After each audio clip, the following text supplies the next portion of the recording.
নমস্কার বন্ধুরা, আমার চ্যানেল অনুরাধনীতে সকলকে স্বাগত জানাই। আশা করি সবাই সুস্থ আছেন। আজ আমি তৈরি করব সাবুর খিচুড়ি। এই রেসিপি তৈরি করা খুবই সহজ। উপোস থাকার পর এই রেসিপি একবার ট্রাই করবেন, আশা করি ভালো লাগবে। এই রেসিপি তৈরি করার জন্য আমি সাবুর মোটা দানাটা নিয়ে নিয়েছি। ভালোভাবে জল পাল্টিয়ে আমি সাবুদানাটা পরিষ্কার করে ধুয়ে নেব। সারাদিন উপোস থাকার পর এই ঝটপট রেসিপি একবার ট্রাই করবেন। বানানো যতটাই সহজ, খেতে ততটাই ভালো। আর খেলে সারাদিনের ক্লান্তি ভাব চলে যাবে। আর অনেক হেলদি এই খাবার। তারপর 2 ঘন্টার মতো সাবুটা জলে ভিজিয়ে রাখবো। ফিরে এলাম 2 ঘন্টা পর। দেখুন বন্ধুরা, কত সুন্দর সাবুটা ফুলে ফেপে উঠেছে। আর দেখতেও কিন্তু অসাধারণ লাগছে। সাবুর খিচুড়ি তৈরি করার জন্য প্রথমে আমি কড়াইয়ে দিয়ে দিব সাদা তেল।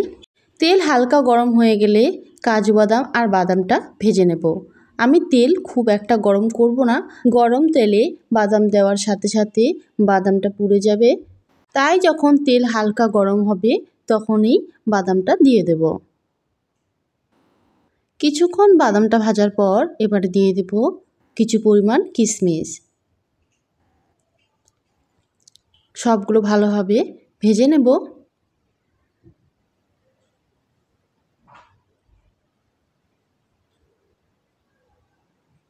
আমার বাদাম কিশমিশ ভাজানো হয়ে গেছে, তুলে নেব।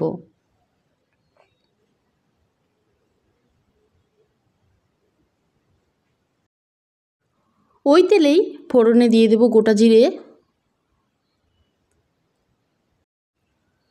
দিয়ে দেব ছোট ছোট করে পিস করে কেটে রাখা আলু, আর দিয়ে দেব ছোট ছোট পিস করে কেটে রাখা গাজর।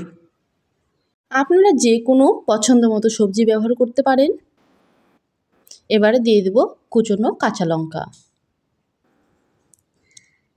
মিডিয়াম টু লো আঁচে আলু গাজরটা ভালোভাবে ফ্রাই করে নেব। বন্ধুরা, আমার এই রেসিপি ভালো লাগলে ভিডিওটাকে একটা লাইক করবেন, বাড়িতে ট্রাই করে কমেন্টে অবশ্যই জানাবেন, আর চ্যানেলটাকে সাবস্ক্রাইব করে পাশে থাকার অনুরোধ রইল। দেখুন বন্ধুরা, আমার আলুটা খুব ভালোভাবে ফ্রাই করানো হয়ে গেছে আর সেদ্ধও হয়ে গেছে। এবারে দিয়ে দেব পরিমাণ মতো নুন আর হলুদ।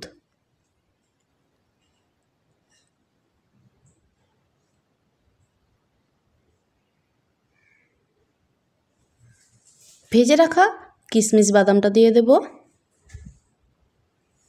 দিয়ে দেব 1 চামচের মতো চিনি।